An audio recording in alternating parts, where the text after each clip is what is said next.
दिसतं आपण ऑर्डर सहाय केलं होतं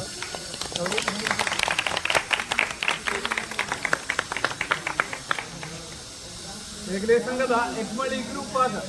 उदय मांब्रो बट त्यांचं आमचं गव्हर्नर परिचय वेगवेगळे प्रत्येक नांदी सांगितलं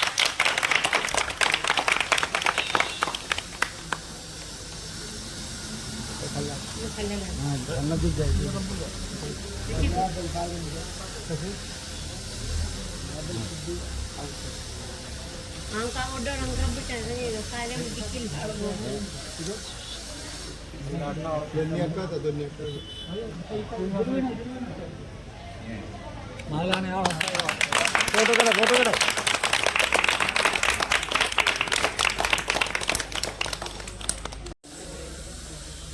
450-500 वर्सां पयलीं तुमचे जाणटेले काही ऐतिहासीक कारणाक लागून गोंय सोडून तुमकां वचचें लागलें आनी तुमी वता आसतना सगळे गोंयचे सोडून गेले तरी आसतना तुमी तुमचे स्वताचे सगळे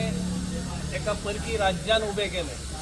तेन्ना एक गोंयकार ह्या नात्यार म्हाका तुमचो चड अभिमान दिसता आनी दुसरें केवळ तुमी स्वताच्या पोटा पुरतोच थंय वचून केलें ना तर आज 500 वर्सां कोंकणी संस्कृती कल्चर आणि कोंकणी भाषा लँग्वेज तुम्ही सांबाळून दवरली गोंयांतूच आसा आमी कोंकणी सांबाळटा हातूंत विशेष कांय ना पण तुमकां ते सगळे वातावरण मल्याळम आसतना इतले सगळे पॉप्युलेशन मल्याळम आसतना तुम्ही घरांत आनी तुमच्या भितर उलयता आसतना किंवा बरोवपा खातीर कोंकणी आयज वापरतात ती अशीच हाजे मुखार वापरा नवे जनरेशनाकूय बी आमी कोंकणी कित्याक कोंकणी हीच आमची आयडेंटिटी जगार आमी खंयी गेले जाल्यार कर्नाटकान आसूं कोंकणी केरळ आसूं किंवा गोंयकार आसूं आमी कोंकणी हाजो आमकां अभिमान आसा आनी म्हणून आमी आनी आतां आमी सुद्दां एक जे जाले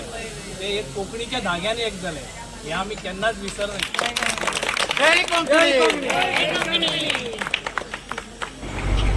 ഗോവ കൊങ്കണി സാഹിത്യകാരൻ ഉദയ നരസിംഹ മാമ്പ്രോക്ക് എക്വേളിയുടെ ആഭിമുഖ്യത്തിൽ ഗോവ മാർസലിലുള്ള ദേവകി കൃഷ്ണ ക്ഷേത്രത്തിൽ വെച്ച് ആദരവും സ്വീകരണവും നൽകി അതാണിപ്പോൾ നിങ്ങൾ കണ്ടുകൊണ്ടിരുന്നത് അദ്ദേഹം അതിനുള്ള മറുപടിയും നൽകിയ കാഴ്ചയാണ് ഇപ്പോൾ നിങ്ങൾ കണ്ടുകൊണ്ടിരുന്നത് നന്ദി